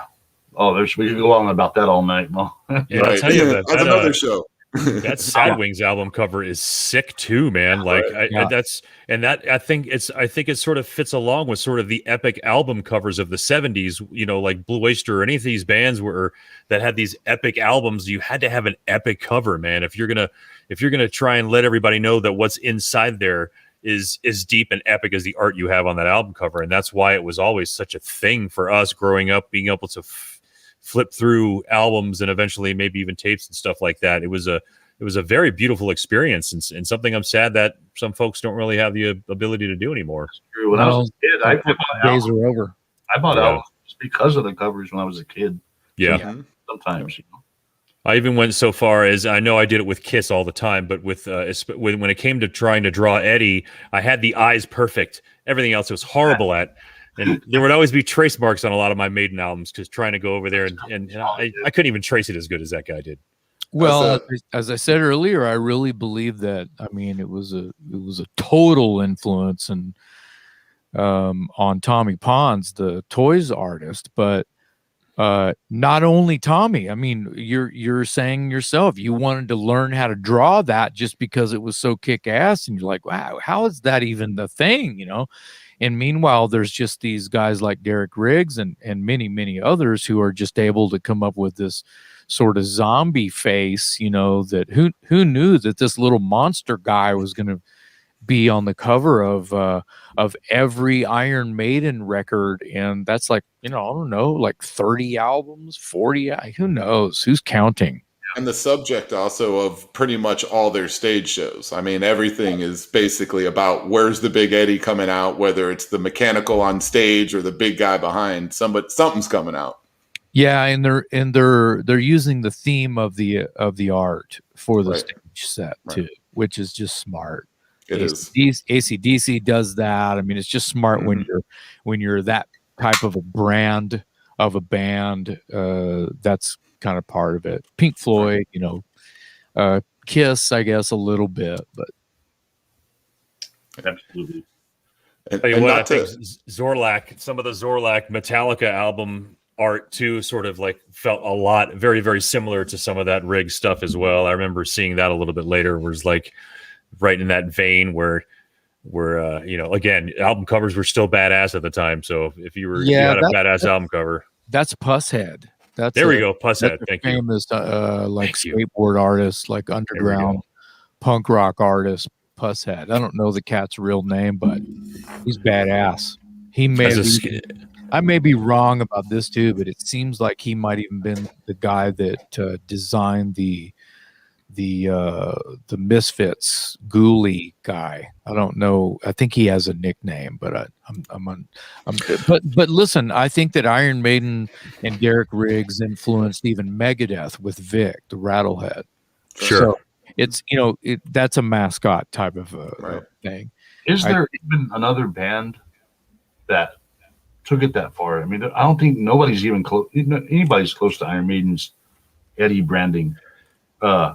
Yes, other bands have different mascots, but not nowhere near to that extent. I think. Right.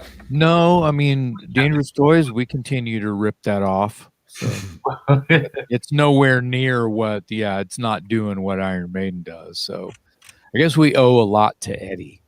Well, everybody does, right? Yeah, right. It adds that theatrics to the music a little bit as well for the fan, I think, which is kind of cool. I mean, bands like The Who did it a lot too on stage with stuff that they would do. Obviously, Alice Cooper, and I mean, so I think, you know, that does add something, you know, for the fan for sure. I mean, if it's not all about the music, sometimes it's about those stage shows too. Kiss as well. Yeah. Sometimes. Well, we've got the next and final battle in this, which is kind of crazy that we've been. I knew that we'd have this discussion for a long time, and again, the Impossible Legends battle. We're going to go with the live albums, and I forgot which one. I think maybe Priest Live was something that a lot of people chose, and then Stony was like, "Are you out of your fucking mind?" And Stony, I've ever told you how badass you are and how I love you and respect you. You don't even want to know what I think of Priest Live. You know that sounds terrible. I don't want to talk crap about my favorite band, Judas Priest, but I will talk crap about Priest Live. What a piece of pie. Yeah, I don't know. I'm going to let you know that the audience that I chose from wasn't exactly the biggest audience in the world. So I don't know if maybe people were Googling or You didn't or do how many. anything wrong. You didn't do anything wrong. But there's just no comparison between Priest Live and Unleashed in the East. I told Bob I'm not having this discussion. Yeah. I'm not talking about Priest Live. You put his foot down, dude. If I'm being honest, it was almost like I'm not going to be on now. How about those? Here's Bob. He's like Stony is calling Bob. Bob, are you okay? Yeah. Hey Bob, it's Stony. Yeah, we need to have an intervention. Yeah, exactly. Quick. Something is very wrong, and I want to have a sit down with you just to make sure you're okay. Right. There is no way to tell inflection over text messages, but I got right away what Stony was saying, and it was really. I think it was really like. I don't even know what the hell you said. Maybe are you serious or really or something? And I know Stony enough where that's perfect. Like, as long he didn't even have to use an F-bomb. I think I would have had to use an F-bomb in there. Not even like so to the point where the intro video was already made, and I just had to make another one. I'm like, oh, that's excellent. That is excellent. I already know who's going to win. All right, well, let's see exactly what we decided. We decided not to go with Priest Live, and this was the live battle we went with.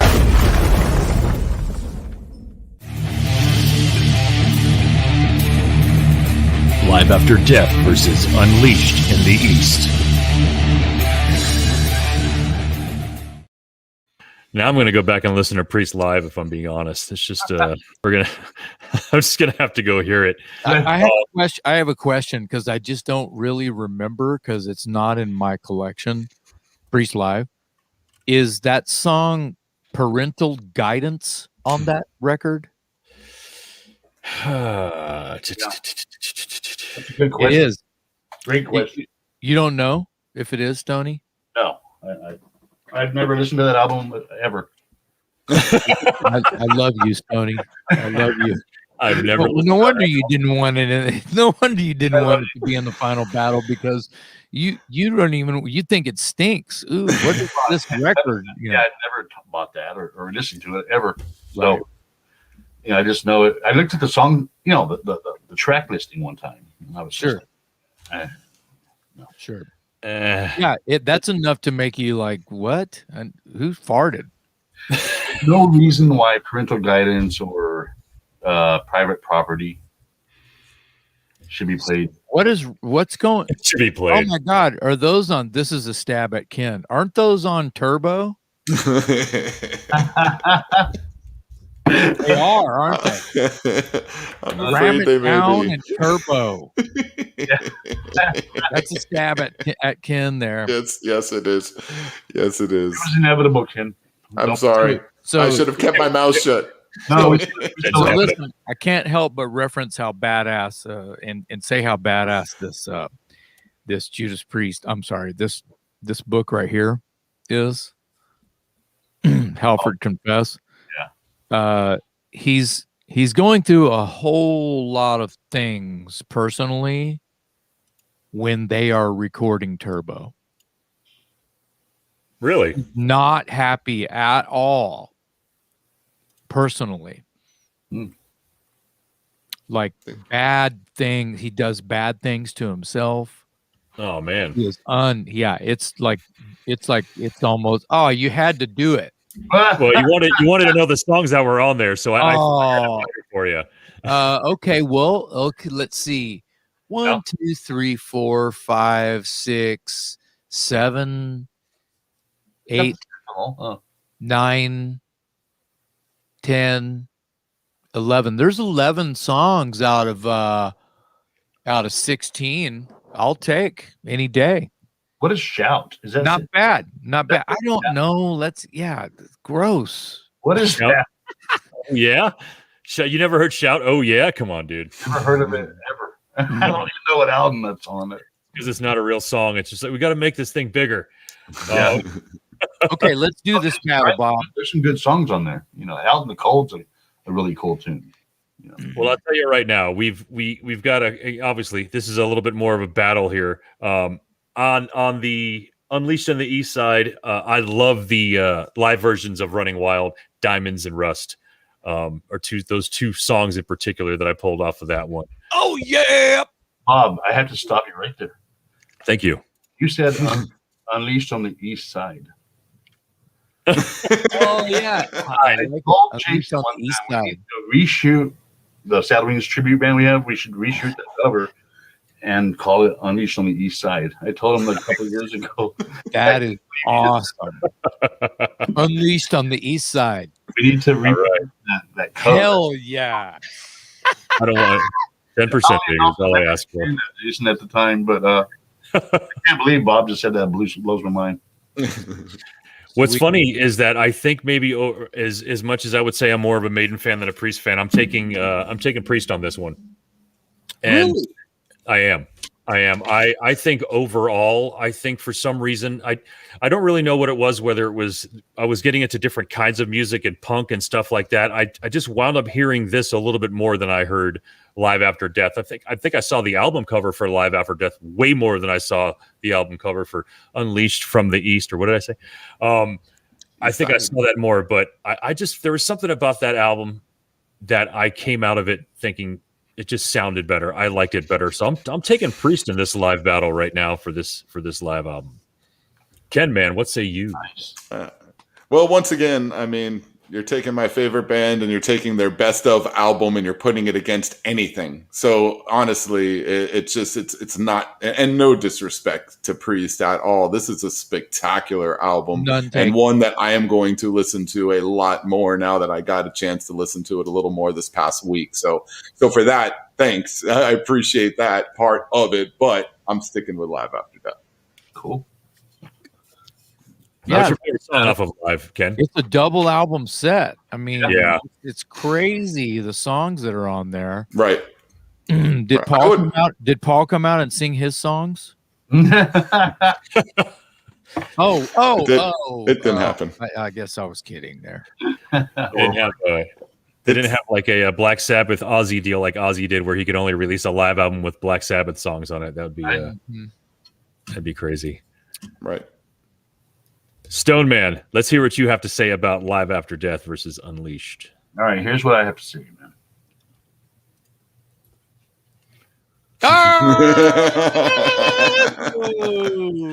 I like that, dude. What is this? It feels like we're on one of those 70s game shows, man, where you put up your number. Hold up the card. Thank you. Yeah. Well, I feel like home now. Yeah.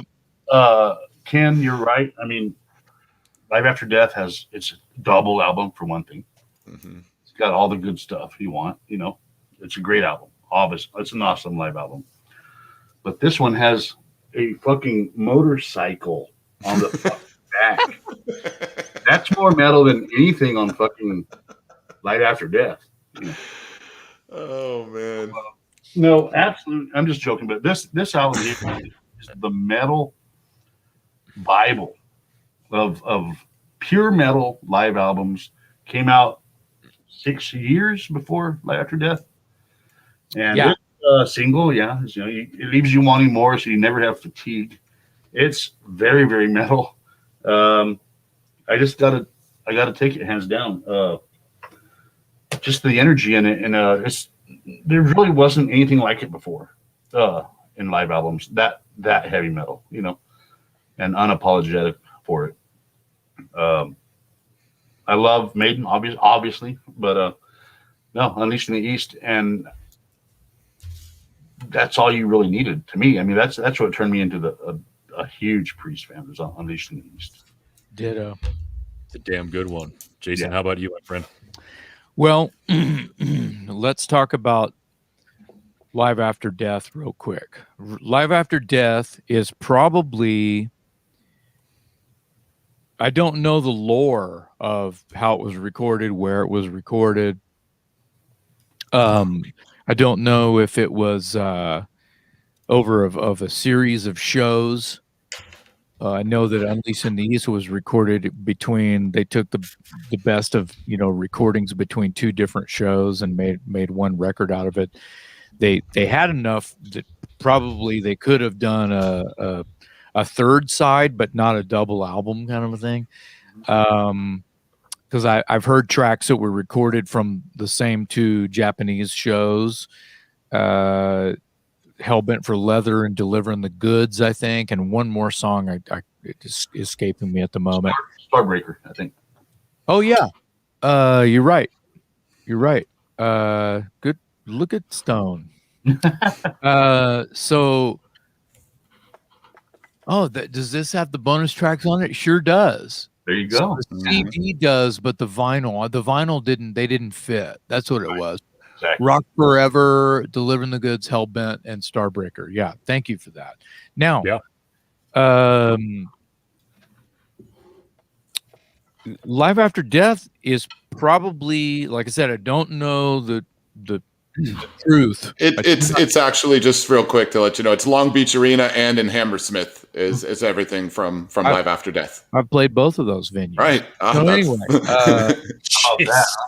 so that's sick. So I'm just gonna go sit in the corner now, and we all are, Stony. It's not just you. Forget about it. Yeah, your corner's cooler than my corner. I'm gonna give Iron Maiden a bit of a coin here by saying the record is probably really truly live. Mm-hmm. Oh my God, what's Jason gonna say about Unleashed in the East now? So it looks like, it's a greatest hits. There's probably about 15 songs on that, between the two, the double live After Death that I love dearly. Paul songs and Bruce songs. And even though I know it to be true that Rob recorded the vocals on Unleashed in the East, none of the vocals on Unleashed in the East are live. So they went to Tokyo. Rob had been having some problems with his voice, and he knew they were recording, but what are you gonna do? You got to work, right? So they do those two shows, knowing that they recorded those, and it's like, man, I don't even want to hear it. My vocals are just going to be naff. So they recorded those two. They're on a plane to the next thing, right? They're going back to America or something. They're on tour, so they split. And and I think that it's somewhere in the book, Rob saying something like, or he's either physically, verbally saying it, don't do anything with those recordings because my voice is terrible on those, and making sure they didn't go ahead and mix them and just throw them out there, because that could have fucking happened. Mm-hmm. But it didn't, obviously. So they, then later on in the book, he comes back and he's talking about finally had time to get into a studio and listen to the tracks. And I knew I was right the whole time. My voice sounded weathered and I sounded tired, and I was cracking. It was awful. And so he literally looks at the engineer. It might have been Tom Allum who produced a bunch of their albums. It was. And he says, I'm going to plug in a mic and go in the next room and just feed me some headphones, and I'll just cut a whole new take right now on every song. So it's one take. I don't know if it's continuous all the way through. Surely not, because he's doing mixes of each song. He's, they're tweaking each song, not as a whole, right? So he cuts a fresh vocal, just one vocal track, all the way through. And I got to tell you, this is where I was really going. I'm glad he did, because when you listen to his voice on that, it is so raw and so good and so natural sounding, even though they've got shit tons of delay all over the place on that. Unleashed in the East, is one of the greatest moments in hard rock history. Yep. Here's the things that they were probably worried about. Obviously, Rob is bummed out because it was supposed to be a big secret, and Rob let the secret out by accident on a radio interview, and his band got mad at him. It was supposed to be a secret that that he recorded all the vocals. Everything else is live, though. Yeah, the whole band's live. Yeah. Here's another thing that I feel like I don't know for sure, but I feel like, you know, imagine that we're the guys in Judas Priest, and we're going, hey man, don't you think we played that shit too fast? Don't you think? I mean, the shit's fast. Yeah, it's when you compare Genocide and Tyrant to the Sad Wings of Destiny versions, holy moly, they're on speed. Black and white, right? Yeah, they're going wacko on those songs, just tempo wise, and that's not really normal. I mean, you get excited, you go there, and you play too fast. You know, it's like sometimes, you know, my bands will record live, and oh man, I can't wait to hear watch the show video or listen to the audio that we recorded tonight. And I'm going, nope, can't use it. Played everything too fast. Got too excited. Yep, it's happened 100 times because you get up there, you get all excited, you know. So I'm going with Unleashed in the East, fellas. All right. Even though it's not really live, still going with it. That's all right. It changed my life. With that being said, yeah, exactly. I'm not going to sit here and pretend like I know the ins and outs of the production. How much Live After Death may have been tinkered with, I don't know that. I'm not going to pretend like I know that. But we're looking at probably 90% of all live albums are tinkered with in the studio. Guilty. I mean, it's the thing the fans don't want. You don't want the fans to know, and the fans almost don't want to know it. I remember hearing a lot later, Alive and Alive 2 from Kiss were doctored in some way, and how could that even be? And I mean, it was just something. Look, you couldn't really get away with it a lot. Just putting a straight raw live album out. It's just, you're either you know, it's going to be kind of good or made really well. Yeah, you want to release, you know. You want to release really well, you know, and you want to release it as good as it can be. I don't blame fans for doing it at all, you know. I think Strangers in the Night, and I think that All the World's a Stage. I want to believe, kind of like, you know, the X-Files. I want to believe that those records are truly live. Yeah. Yeah. Double I'm not Live even gonna look that up. Double Live Gonzo. I really want that truly to be live. Live Gonzo. Wow. One album I think really is live, and it's Black Sabbath Live at Last, because it's pretty rough. I was talking about that album earlier with someone, and Live at Last is, you know, that was a bad manager deal. Right. Like he owned their old manager, like when they were the same guy that was managing them on the first album. Yeah. You know, he had those live tapes, and he went and they sound pretty bad, and he released them and kept all the money. So Sabbath had no word in the, you know. Yeah, it had nothing to do with it. You know? Album cover is just like a whatever album cover. They were selling a lot of copies of Heaven and Hell, so he went ahead and just cashed in on their momentum at the time. Yeah. Oh, cool. I might as well get this one too. You know. Yeah, they're a hot commodity. I might as well cash in now. You know. Sure. I guess the one good thing about not having a record industry is not having shitty record industry people, but it'd still be good to be able to. Man, that's brutal words. But I think you're right. Yeah.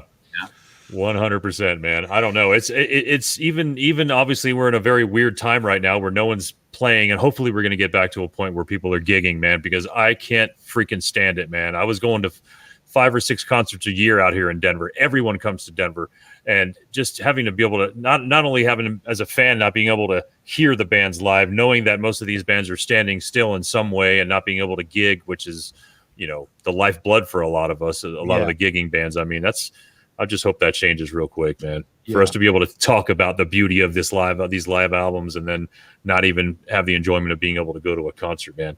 I'm waiting for that to happen, man. Well, I want to say this because I got to go make a late dinner here. Okay. But I want to say this first, and maybe we can go around the room, not to take charge of your show, but check this By all shit. means. This has been an excellent sort of roundtable. Like, I love it that we're talking about Priest and Maiden, that they're literally defining in the heavy metal genre and in the hard rock industry. I mean, literally, to open up a history book, you will see both of these bands. There's no doubt. sure. You will see both of these bands. Young people need to understand what they're listening to. The T-shirt they see the Kardashians wear is, it's true. It doesn't matter where those assholes got that shirt, and that they're the biggest poser in the world, that who've never had a job or had to make themselves their own sandwich. Wait, where am I taking this? My point. No, but you're right. Yeah. This is It doesn't matter. This is excellent that we got to talk about these legendary people and bands, and I'm extremely happy that most of them are still alive. Yeah, We're very, very lucky, and all of the records that we talked about on this show should be at least 90% of the records we should have, because I've given away about 3 copies of Live After Death. I have, like, on vinyl, and I wish I hadn't have done that now, but I'm just being honest. It was a record that I wasn't listening to. I was listening to Unleashed in These. Sorry. Yeah. Oh, let me ask you. Here's what I was listening to. Made in Japan. Thank you. Oh, there it is. Wow, dude. Yeah. That's another another memorable one. Oh, yeah. Damn. Here, Jason, before you take off, hold it up again, Stony. look at that. Who do you have signing that one, Jason? Did Eddie sign that one? What is that? Oh, nice. We're Twinkies. No one signed this one yet. Yeah, right. Yeah. What is the I know you want to take off and get some grub, and I appreciate you coming and hanging out with us directly after work. I'm going to throw a picture up real quick, and I need to know the story behind this.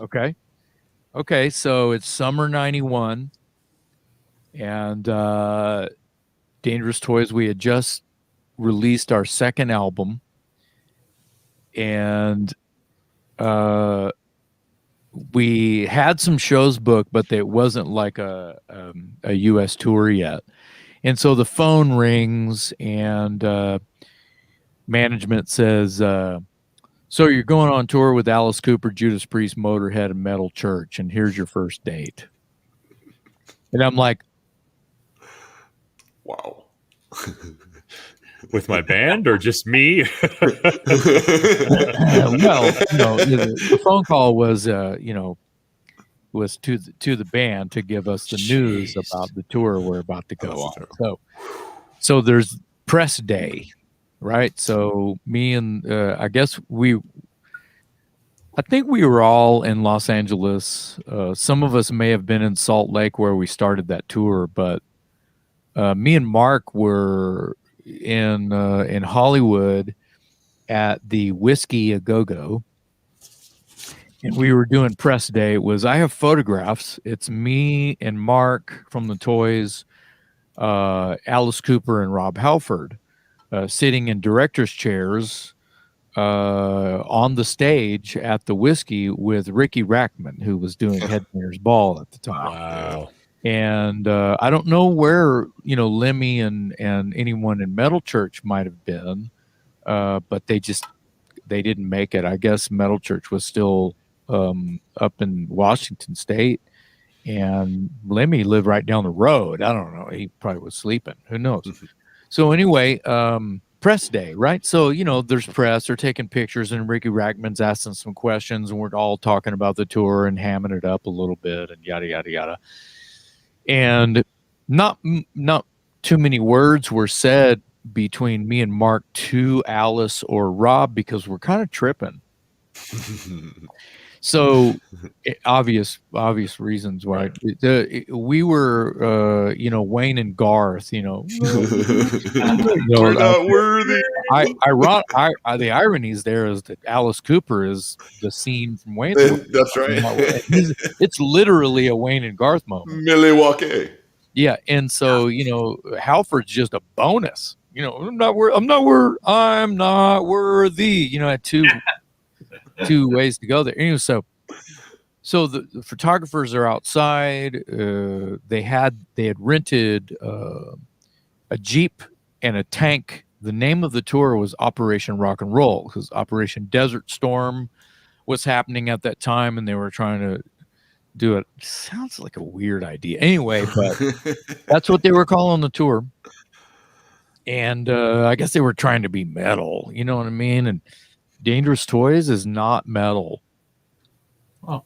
But you know what I mean? It's like Alice Cooper is not metal. That's true. Right. Metal Church. I mean, Motorhead passes as metal because they have that sort of image and message just by their disposition, right?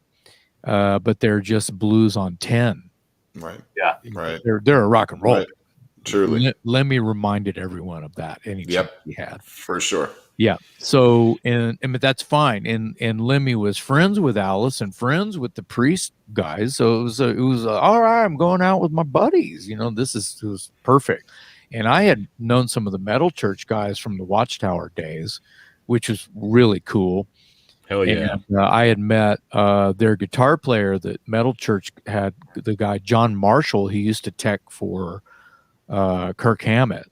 And I met John in 86, 85 or 86 when he was out with Metallica, because I was friendly with Metallica between 83 and like 87 and have letters from James Hetfield and stuff and used to call the house and everything. Anyway, so that's a whole nother story. So there's a Jeep. Me and Mark are in the Jeep. Hey, we're in a little Jeep, G.I. Joe, whatever. little brown, camo Jeep kind of thing. And there's a driver, and we're up on the roll bar. Hey, look at us. And people are taking pictures and stuff. And we roll up a little bit, and Alice and Rob are ahead of us on the tank. So here's the tank and the little Jeep, and people, chicken, little snap shoe. It's 91. It's like May of 1991. Sunset Boulevard, right in front of the whiskey. Right. And then we back up and do it again and whatever. Whoever was directing the press day said, "Hey, Jason, why don't you get up on the tank?" And Jason, you talking to me? And so I was like, "Oh my God," and I think I was holding my breath the whole time. Oh my God! So I got up and I sort of sat up there on the turret, and I got Alice and Rob, two of my idols, and I'm trying to look forward. And if you see the picture, pull up the picture again. The whole time I'm trying to not smile. And I'm also saying to myself, just try to be cool. Just try to be cool. Just chill. Just try to be cool. Try to be cool. Oh my God, that's Rob Halford right next to me. Try to be cool. So I posted that picture years ago, and the commentary was pretty funny. Some of my friends go, "Hey, Jason, Rob wants his shades back." Well, shit, even Alice Cooper's smiling there, man. I mean, I thought was a good one. Well, it's hot and sunny out. Those guys are as pale as I was, squinting just to get that sun out. Yeah, rock and roll people don't go. That's a myth. Alice probably hadn't sat out by the pool since he drank, 2 cases of Michelob every day. Lowenbrow, dude.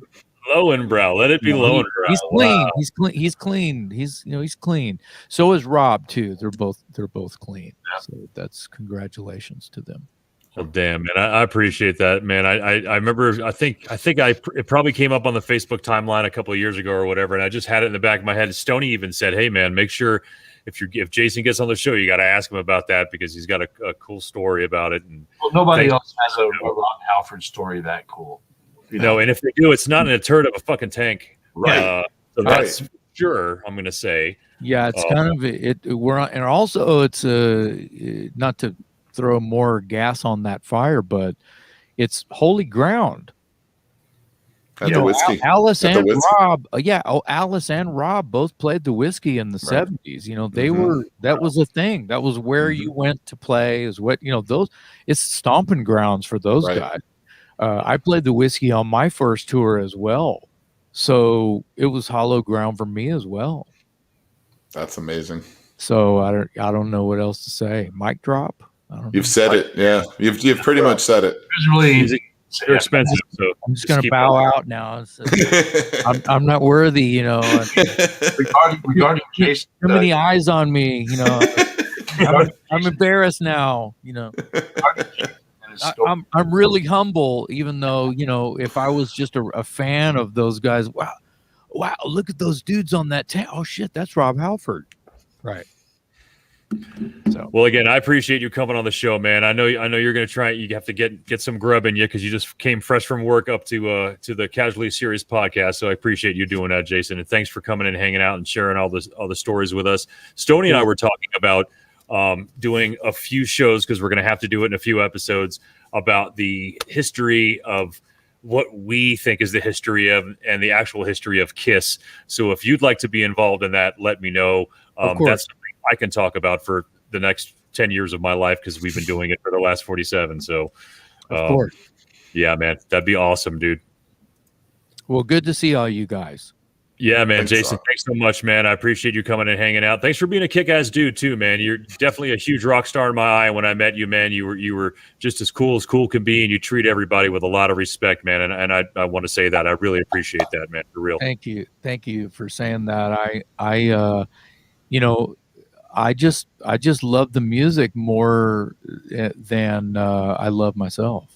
I think that the music is the reason that we're all here anyway, and it's emotional for me. So if it's not emotional for you, it's kind of, you know, and I feel like all of my idols feel that about the art.